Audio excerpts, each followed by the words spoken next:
Women's Power to Heal Mother Earth. I am Maya Tiwari, and this episode is called The Spirit of Ahimsa in Food. This is an excerpt from the Yoga and Ayurveda Conference that occurred in Rishikesh, India in 2008. Food is not merely nourishment and sustenance that keeps us alive. It is the heart of matter, the mind of memory, the imprint of our ancestors. It is the seed of the newborn, the spirit of the family, the land, the river, sky, mountains, and our universe. In this talk, I hope that we can reclaim the mother consciousness within us. The mother consciousness. That is, the awareness that comes from Mother Nature, that is reflected in our minds and greater minds. Thousands of years ago, the Vedic seers advocated the cosmic education of Annam, which is nature's foods, specific to the fulfillment of each of her species.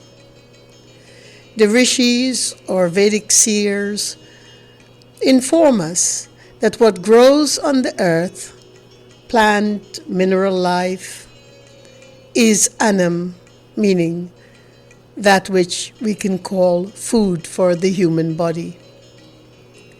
Each and every physical organism in the universe is composed of the same 5 elements of earth, water, fire, air, and space.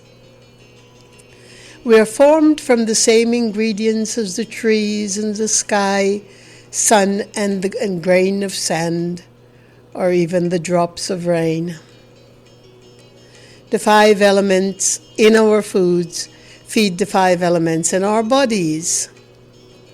Essentially, the subtle energies and subtle elements and subtle taste of Mother Nature's foods are energetically and nutritionally designed to feed, nourish, and heal each one of us, each one of our vital tissues, which I talked about yesterday in the previous episode.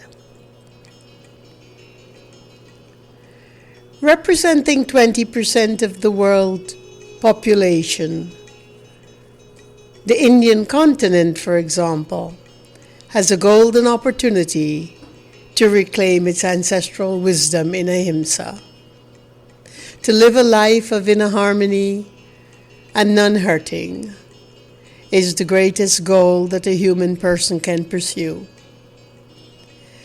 We must not commit the same mistakes that the world of excess has cultivated in the syndrome of quick fixes, as we became and still becoming the victims of prosperity. Unfortunately, prompted by profits, the world's largest developing economic powers, India and China, are buying into the diseased ideology which was introduced by America's fast food licenses, which in turn generates spin-off establishments frequented by poor citizens who emulate and crave the pseudo-affluence of America's faulty nutritional lifestyle. Although crammed with trans fat, sugary, greasy, refined carbohydrates, and further polluted with artificial enhancers and textures, not to mention the petrochemical products, hormones, rendered proteins, and so on, that our food consists of here in the West, and now in the East, now all over the world. Talk about the whole anatomy of what I call the killer diet. Not to mention the new fangs of bioengineering and unethical scientific harvest of transgenic food, genetically manipulated fodder, and yet, of course, undeclared on labels for the unsuspecting consumer. In short, commercial food producers have largely decimated the imperative balance of nutrients carefully and cosmically designed by Mother Nature for each of her creatures. This proliferation of poisons and empty fillers we now call food is not a result of individual choice alone, but a progressive trend towards communal loss of memory, at least resultant in the communal loss of memory. In short, we have become disoriented in our collective awareness. We are enduring communal amnesia. Of course, it is not something anyone has subscribed to, but it came as a result of the greed and avarice of corporate profitability without ethics. With billions of dollars spent annually in the marketing of commercially packaged products, crammed with hidden ingredients, the United States alone has practically trademarked its global ownership of visual abundance, privileged choices,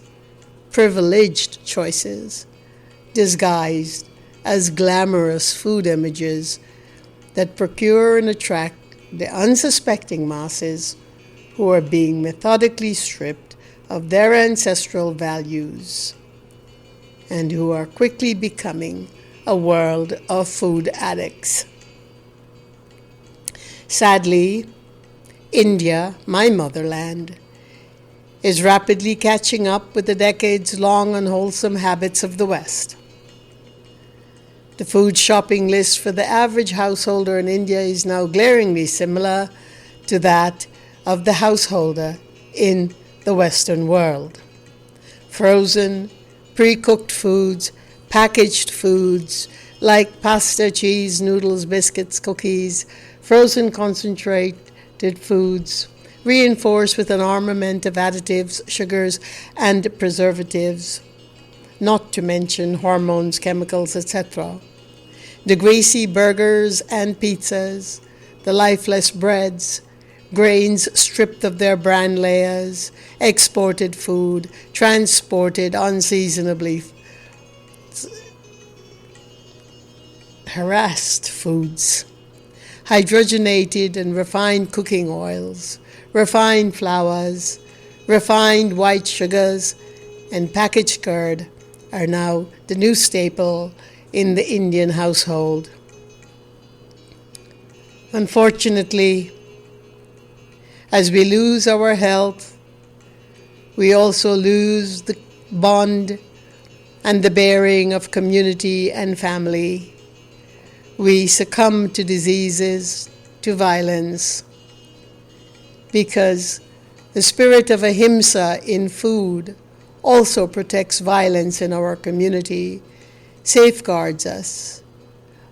It prescinds us from becoming unduly ill at ease.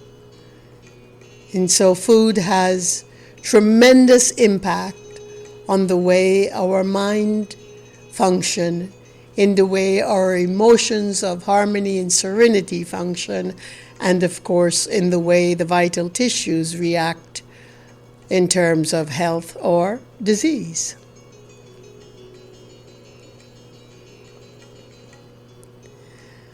Perhaps one of the most grotesque food myths is the idea that through bioengineering and transgenic food, we can produce more food and serve the poor populations.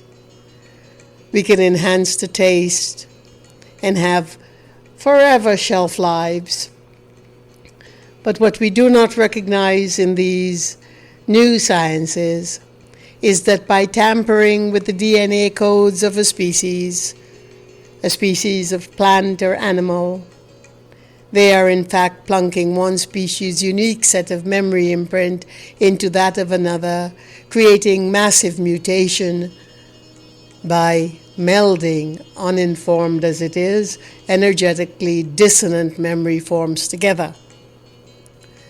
We will talk more about this in my work on cosmic and cognitive memory. The effects of transgenic and bioengineered foods are far more devastating than humanity can imagine. The desacralized methodology is a harbinger for progressive havoc and disease among all life on the planet, hitting directly at the heart of Mother Earth. By consuming the killer diet, which is what I call it, we are willingly subscribing to disease, disharmony, and despair. The promise of abundance and progress that it is hidden as a message, a false veneer that convinces us that we will have abundance and progress by contributing to these foods, is nothing but commercial propaganda. Fortunately, there are many heroic farmers who have taken to the organic way of planting and harvesting food for their communities, and many individuals now using the little bit of land that they may have or potted plants to bring about the harvesting of their own food. We are fortunate to gain access to these full-spirited guides and the farming education, imperative to restoring the Shakti-packed blessing of Mother Earth, our ancestral land, and our ancestral mother. As we start to embrace Mother Earth by the simple acts of touching her black earth again, placing a seed within her, sprinkling water, and recognizing that our life force is strengthened by these simple acts of sadhana, we can become the harbinger of peace. We can regain good health and well-being. But first, we must be aware and conscious of what the Ahimsa of food is about.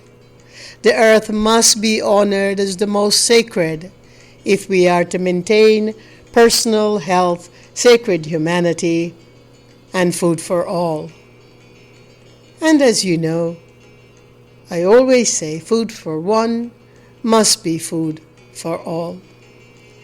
May we once again praise, honor, and restore the Mother Consciousness, which is the immutable cosmic source of sustenance and nourishment that Mother Nature has put forth to us.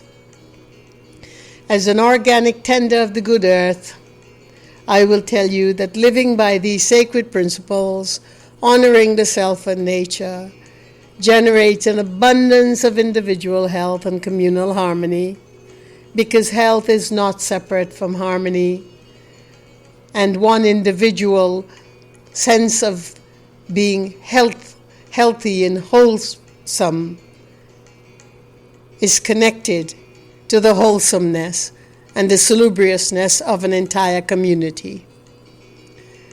To learn the secrets of Mother Nature, the Vedic seers did not conduct scientific evaluation, fractionalization, or fragmentation upon the good earth and her resources, or her creatures. At one time, human intelligence was sufficient to analyze without fracturing, without dissecting, without fearing. That intelligence was sufficient to understand, to intuit the simple wisdoms of the network of life held by the vibrational and energetic forces of our nature. We understand that the process of digestion is imperative to good health. In Ayurveda, we learn that within the unique construction of each and every person are the vital clues to the quality and quantity and nature of food that the individual body requires. That intake must be balanced with the size and shape and gender of that individual human metabolic constitution. We recognize that each person has a unique metabolic constitution, requiring specific treatment, food, fulfillment, and so on. For instance, did you know that when you cup your hands together, you can measure the exact quantity of food that your stomach is designed to hold? And when you close your hands with palms touching, in the prayer mudra called Anjali, you send a signal to the digestive system that you are filled and satisfied, prompting its closure to close out its digestive operations. Food is the only matter on Mother Earth that connects us to the memory of our ancestors, to the past, to the present, and indeed to the future. It is the only substance that can progress our natural growth into discovering whom we are as an embodiment of awareness. Through good health, which depends on wholesome food, which depends on wholesome thought, which depends on salubrious activities with Mother Earth, we can become whole and human again. Thank you. Thank you for listening. May peace be your journey.